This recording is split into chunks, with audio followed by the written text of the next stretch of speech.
Hey everyone, it's Tyler from the Rooster Jones team. Hope you're having a great day. We want to kick off a new series we'll be doing on the YouTube channel, taking a look at some deck guides and some matches from Gwent. So we're going to start things off today by looking at a Schirru Scoia'tael deck that I have titled the Flaming Squirrels. So jumping into the deck guide here, we have the leader HUUUUGE, as I believe I'm pronouncing that correctly. Any veterans to the Rooster Jones Twitch stream will know that Chris has affectionately dubbed this guy Brother Hog, which is kind of stuck in my head now whenever I see him. But looking at the card itself, we want to start with talking about the ideas that are central to this deck. So obviously it is a control deck. It isn't quite as fine-tuned as with Eithne as the leader, since her change a couple months ago, no longer being able to hit for 3 1-point damage valuations each round to now just having 4 overall for the game. So we do have a little bit of an issue when it comes to trying to line up evens and odds. You generally have to pick one or the other, unless your spears survive long term. Spears or shields, I should say. So first and foremost, we have Scorch.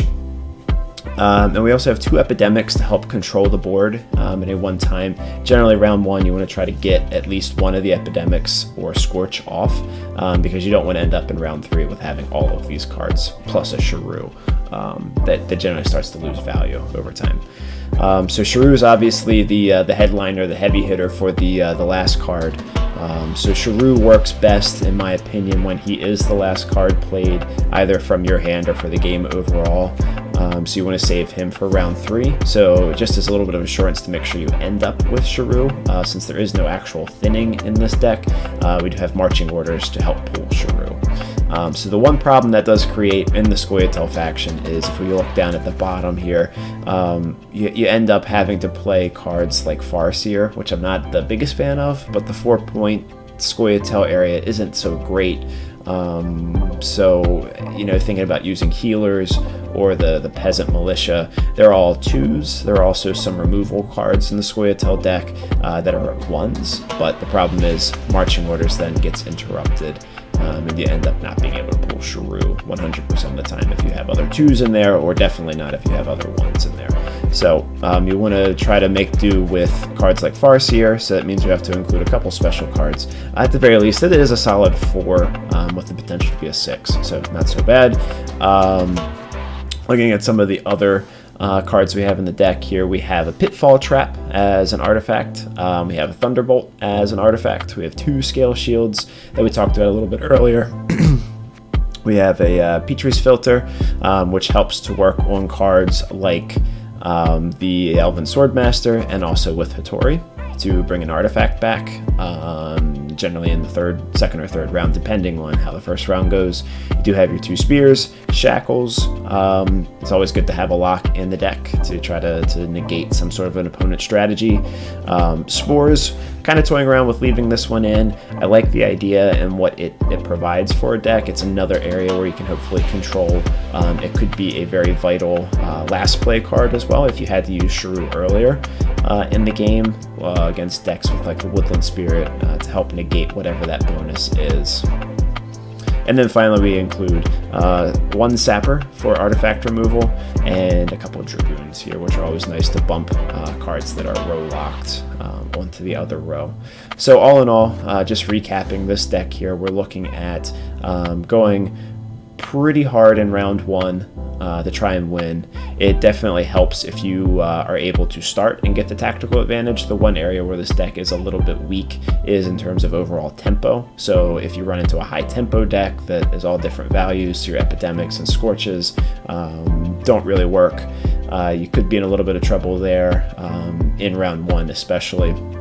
So you have to know when to pass and get out of a round early without committing too many of your good cards and your artifacts.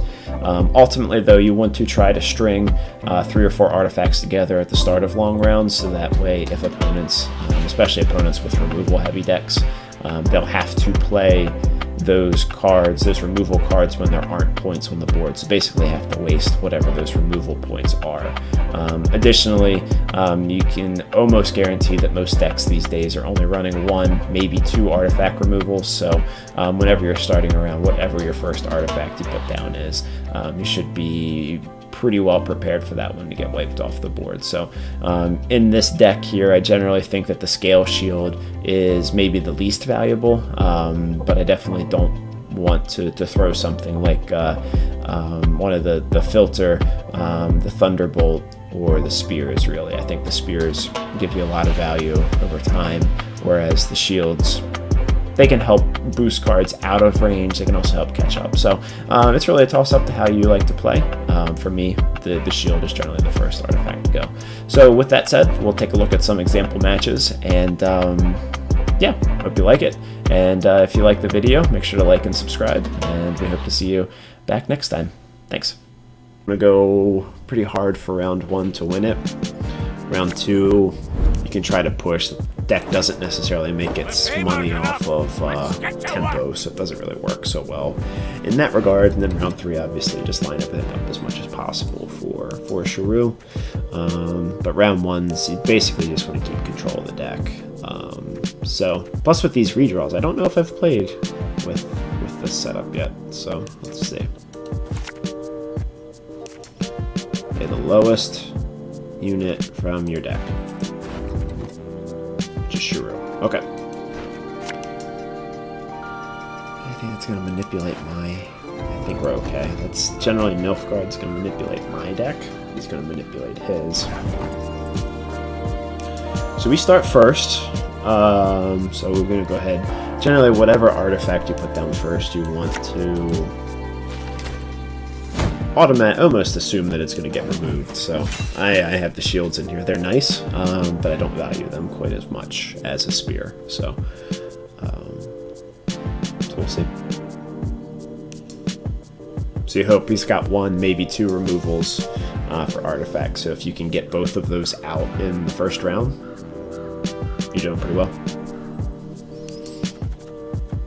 And then I also like to keep the pyrotechnicians in there, just, you know, whenever you need it. You know, especially for round 1, I think they're pretty useful here to be able to get, you know, 4 points out of them if you can get both all on the board. You know, right now I've only got 1.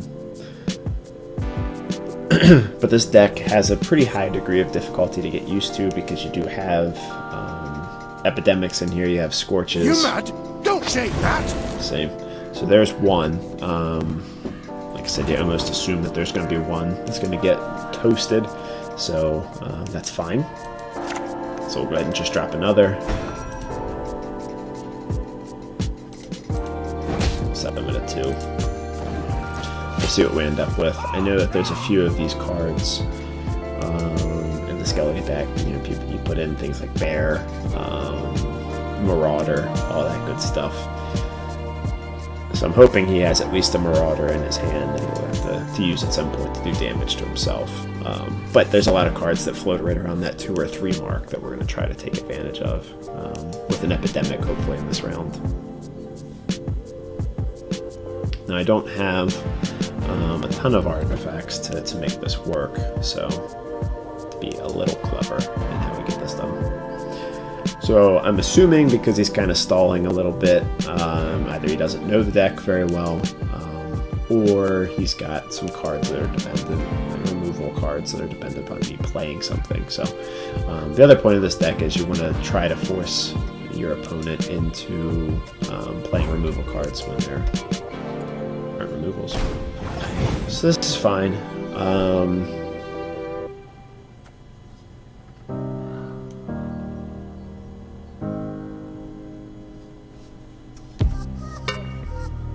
I could give him the round, but I know I have... Do I have 2 sappers or just 1 sapper? I only have 1 sapper. I don't necessarily want to tip my hand in that regard. I do like these guys, though, so... Let's go ahead and take our chances. I'm so tired.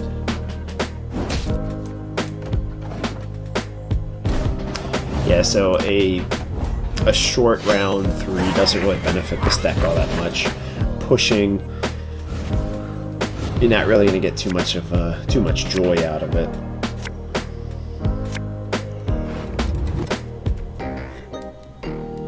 Yeah, because this deck really kind of makes its hay on being able to hammer long rounds. rounds to control the board. So long rounds are really preferable for this. That's why winning round 1 is generally a good thing. Because you'll see we don't have a lot of tempo to really catch up. So I think here we might just dry pass and take some additional redraws. And although I'm pretty happy with the hand, just looking at it, you know, it would be nice to get some of these guys in the deck. Preferably Tainted Ale. Petrie's Filters can be nice too. But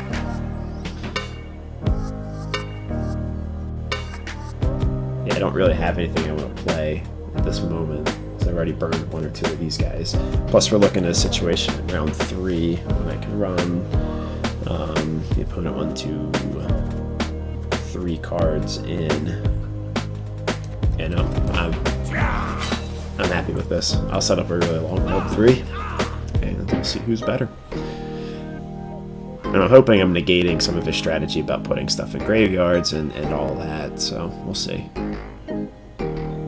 If we push that to round 3, then, you know, there's not as much benefit for him doing that. We'll greet him, we will. That's fire and iron. So he's got those guys, so stacking the back row is not necessarily the worst thing in the world. I don't know if there are specifically cards. So I got 5 redraws here. So this is my Schirru.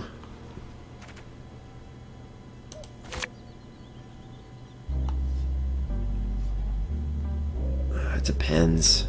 Depends. I bet if it's boosting, that could be a decent card to keep. But at this point I have 6 points to work with, so that could be tough. Man. But I have Scorch, so this isn't bad. This isn't bad. Alright, so opponent's going to go first. We'll have last say. That will hopefully be a nice little Schirru for lots of points. I did not get Tainted Ale, so that kind of stinks.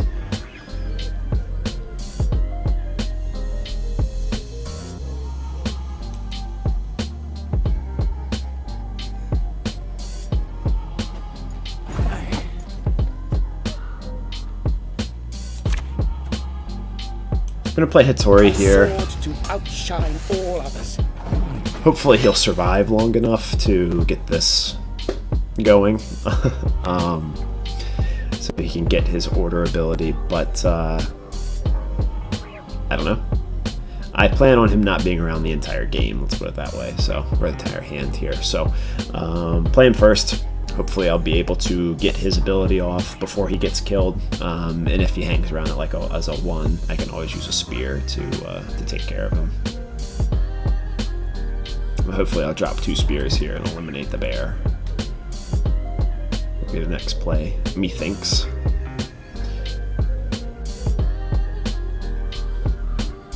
But we'll see. Across the wide, somber sea, I will sail. One nice thing about Skellige, when you're playing those decks, whatever you're putting in your graveyard always, it never feels like it's out of reach, because there's definitely opportunities to get them back. My hope is that, playing the 2 short rounds leading up to this and that, maybe it has disrupted. So, yeah, so he was not able to take advantage of Saris up until the last round. So, if you only pull it once, then it's not really all that great. So Hattori sticks around. I'm going to go ahead and drop a spear.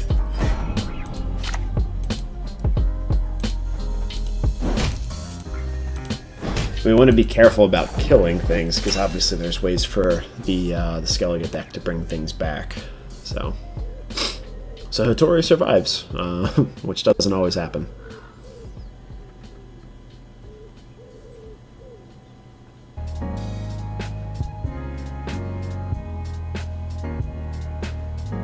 So we'll see what he does here. I'm not a real big fan of emotes. Or emoting, I just kind of feel like it comes off in an aggressive tone one way or the other. And then you have your leaders like the Woodland Spirit that only just kind of grunt. So it doesn't really make much sense to use the emotes there, just various forms of grunting.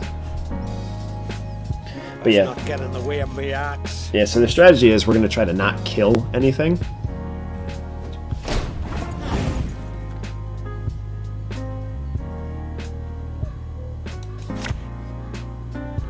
Because I would think, for now, I mean, we have two epidemics, so we can certainly take care of that.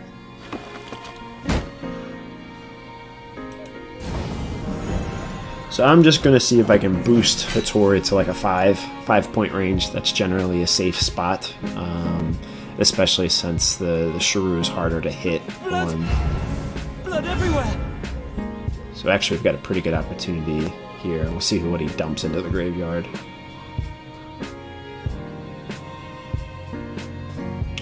To get some stuff lined up for a pretty good epidemic here in another round.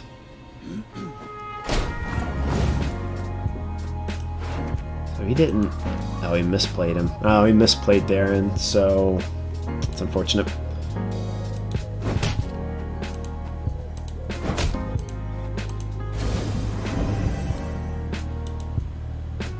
I'd like to see Saris come on the board,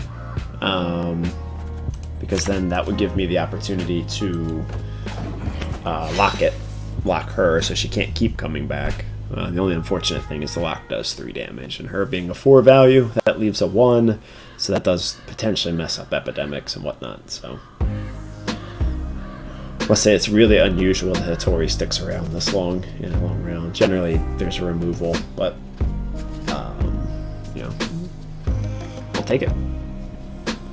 Seeing as which I have, you know, cannot hide your stench. as he did not get the hand that he wanted. That's for sure.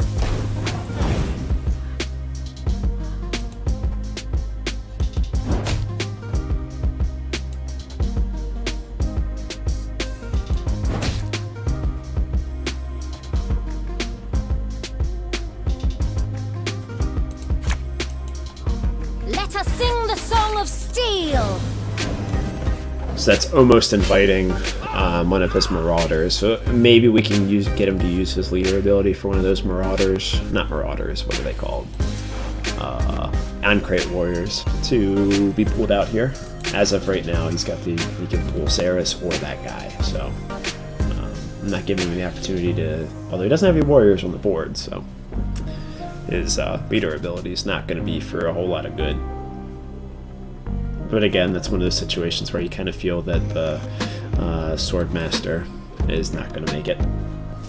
But the longer that she does stick out there, that's basically another spear every other turn. So I basically have 3 spears on the board right now. And again, I'll try and boost her to a 5 because I want my Schirru typically to hit 2s or 4s, really. Or 6s. 4s or 6s, I should say.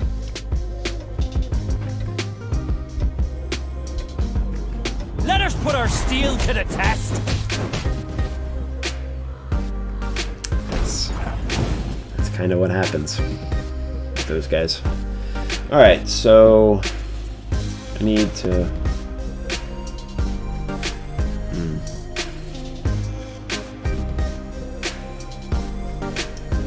Well, this is interesting. I can boost 1.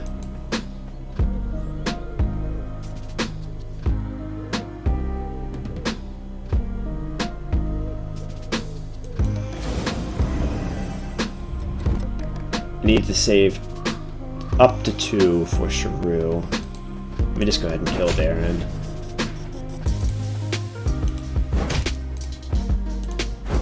Take a quick check, make sure I'm not going to mess anything up, and let's just go ahead and kill everything on the board.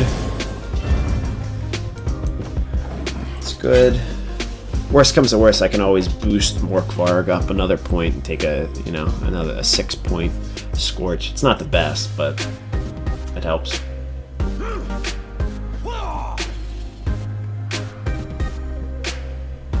He's using his leader ability, it looks like.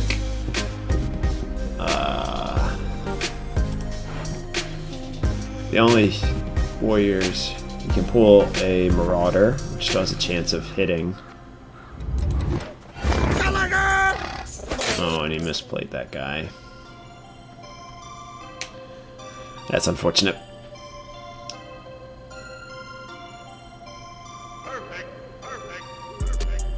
Yep. He's just realizing that now. He misplayed the leader, but he still has a card to play, so we'll see exactly what happens here. Hopefully it's a 4. That would be nice. A 4 would be really good here. He's also running out of time, so he might have to just straight up discard. Yep.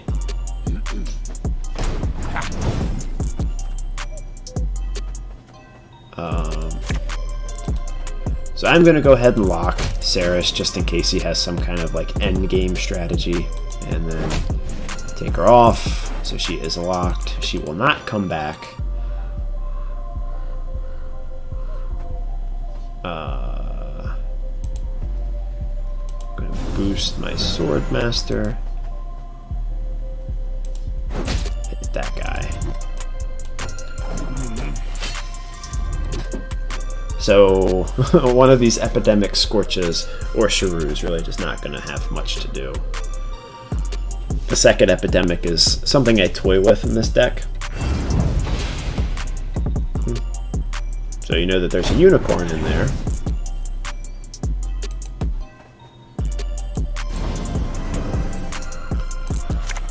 Let's go ahead and wipe those guys. Morkvarg's not coming back this time. And the difference is Hattori right now, so.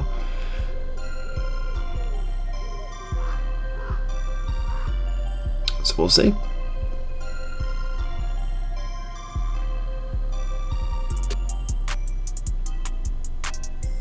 Yeah, I generally don't have the music playing. I've played all of the Witcher games.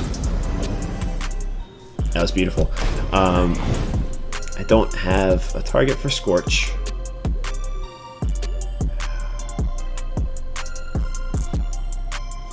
Can I boost a unit? Boost an ally. See, Thunderbolts used to be so good. They used to be so good. I might just damage a unit. Just in case. To kill.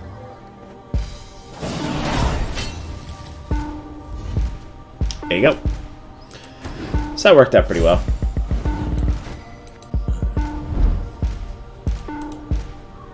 Pride is all we've left. I feel like my deck really, really works a lot better when I can go first. This isn't bad. Farseer could at least be worth 6, so.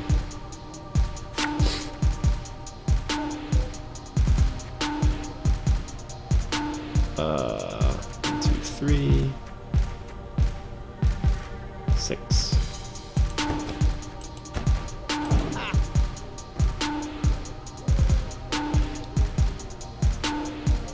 So we'll see. We'll keep the hand.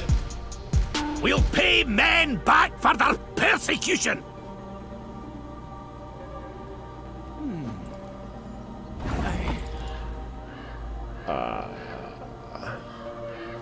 So it's a good old hand boost deck.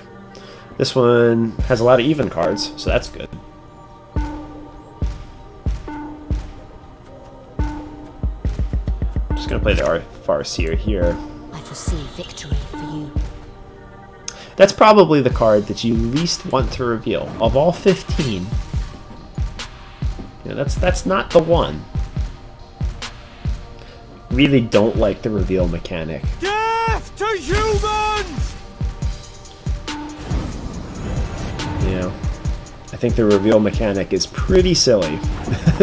It's completely random. It's a lottery, essentially. Doesn't have a lot of elves in his hand, though. So that was kind of interesting.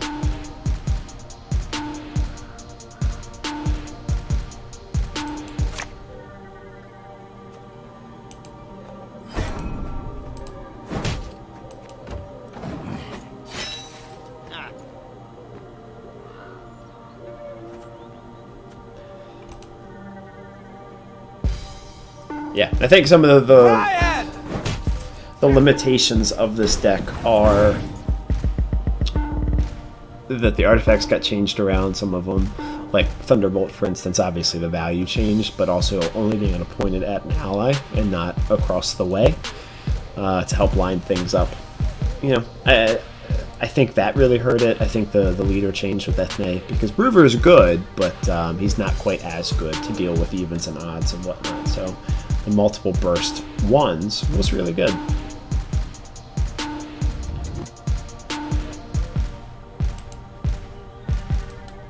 Ping that guy back.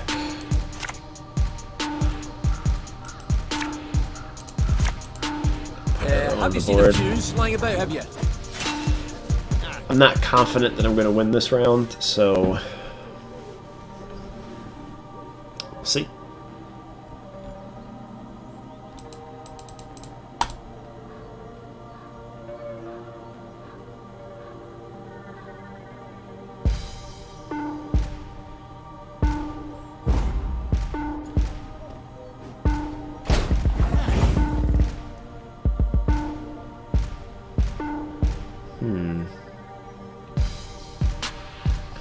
Alright, so let's see. I can wear them down to what? 1, 7. And tie. There's no tempo in my cards. There's no tempo. I'll play Spores, but my card play has to actually have value.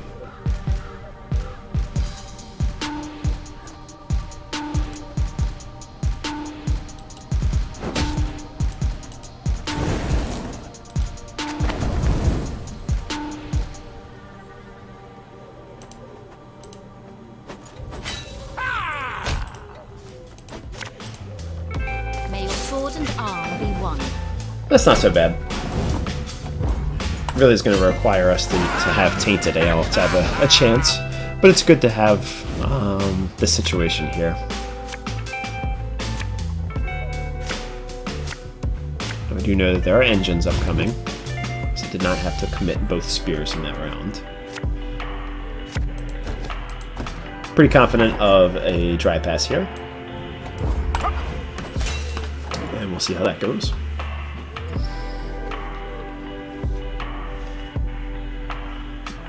See what we can force out here. Just one card. Got a hearty hankering for Gwent. Could have told you that one was coming. If he has another one, I think we would expect to see that too. Special prize, just for you, love. That one I don't quite understand.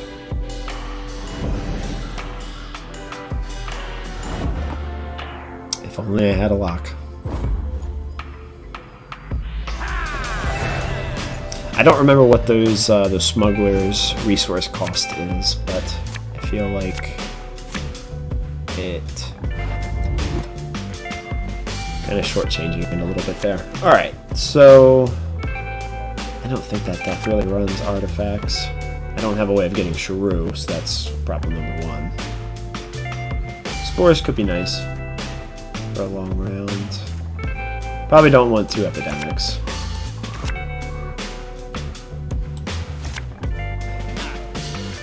How do you have that many redraws and you still don't get to see all the cards in your deck?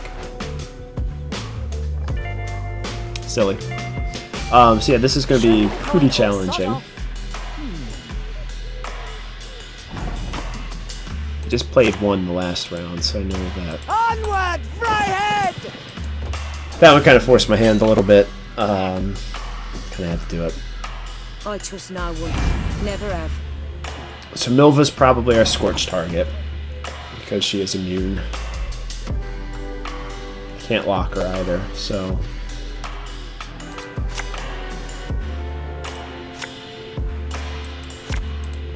This guy...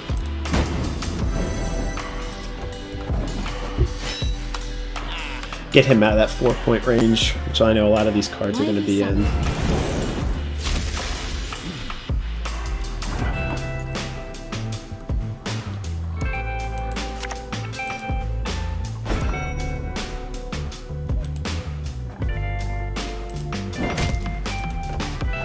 So right now we're looking at an 8-point epidemic. Had I known we're not going to get an opportunity of one of the two cards.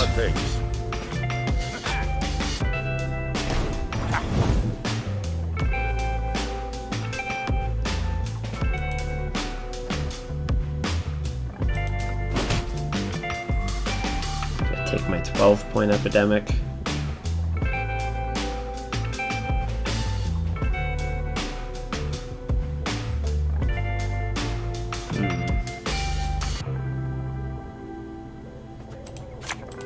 Filter down here. We'll let him play one more card.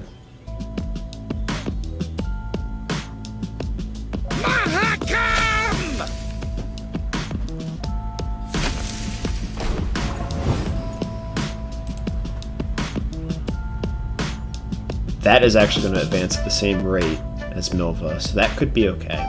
We do also have spores, so let's do that and play Epidemic. Get rid of all those guys.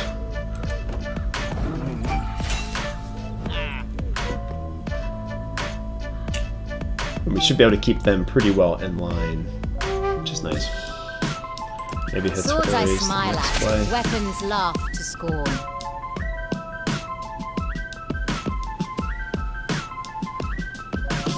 That's probably a good block, I would think.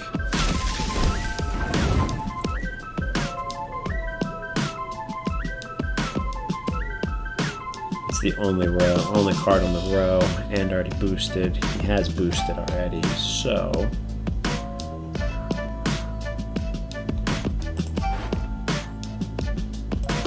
yeah, I can Hittori out there. So hopefully Hittori can survive. Actually. There you go.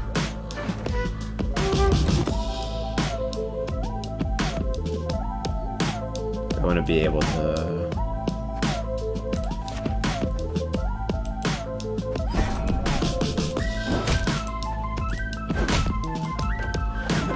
So Hittori has served his purpose. Hopefully he can survive. It's nice to keep that 6 on the board. Let us sing the song of steel!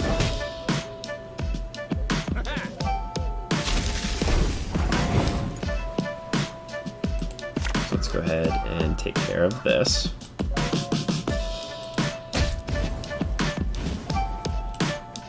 We could be in relatively good shape here. Do I actually have to play a card? No, I locked one, so that took care of that.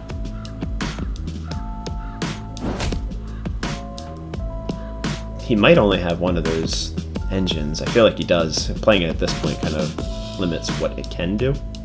Could also be looking at a Shelved Skags. Could be looking at that fella, but we do have spores, so I'm okay with that. I think playing Scorch here is not the worst thing in the world.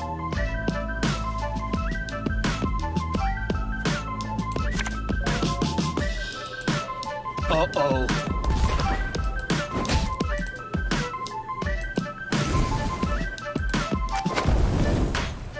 So we're gonna take a chance.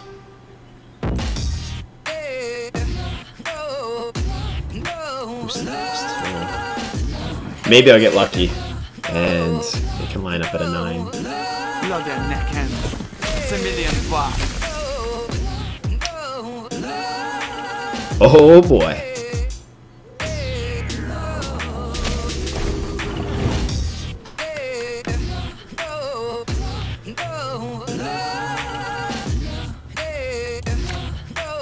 So here comes a big ol' 30-point Scorch.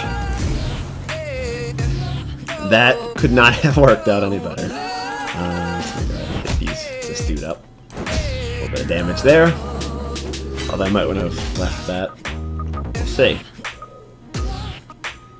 Gotta bring something good here.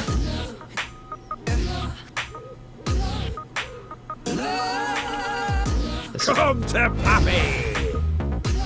Very nice. Very, very nice.